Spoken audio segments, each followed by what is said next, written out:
everyone, welcome to another edition of the Library Marketing Show. I'm Angela Hursh from superlibrarymarketing.com, the website that helps you with your library promotions, and today I'm answering a viewer question.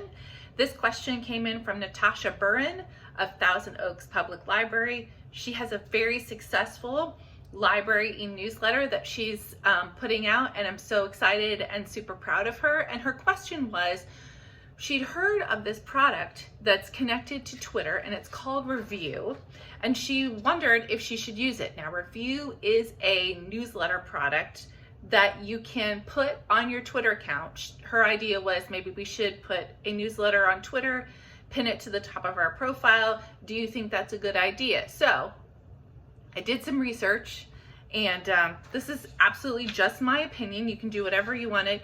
I actually, first of all, I couldn't find any libraries using Revue.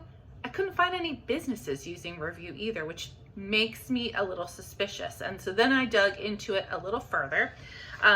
Turns out Revue is a newsletter service, but it's really designed to help writers, especially enterprise companies or freelance writers, make money from their writing. So they have an integration with Stripe, and you can put your newsletter subscription behind a paywall and ask people to pay a fee to subscribe, which is great, except libraries don't really want to do that. So that's one thing I don't think is very good about Revue, at least in the library context.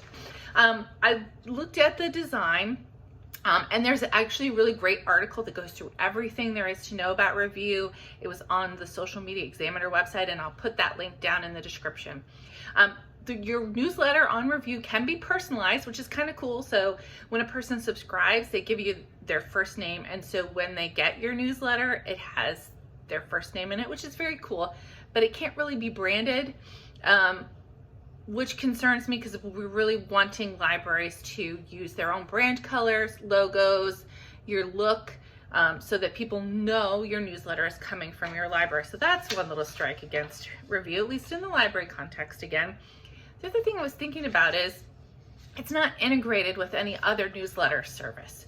So for instance, if you use a newsletter service like the one at the company where I work for, Library Aware, and you want to use Revue, you're going to have to rewrite your newsletter for Revue, the one that you wrote for Library Aware. If you didn't want to do that, you'd have to make a choice. You're going to use your newsletter, your current newsletter service, or are you going to use Revue? And as you're thinking through that process, I want to share with you a tip. I heard Joe Polizzi of the Content Marketing Institute say this years and years and years ago. It stuck with me. I've never forgotten it. You don't want to put your content on rented land, which basically means the big stuff that's really important to you, you want to drive people to your website. That is your owned property.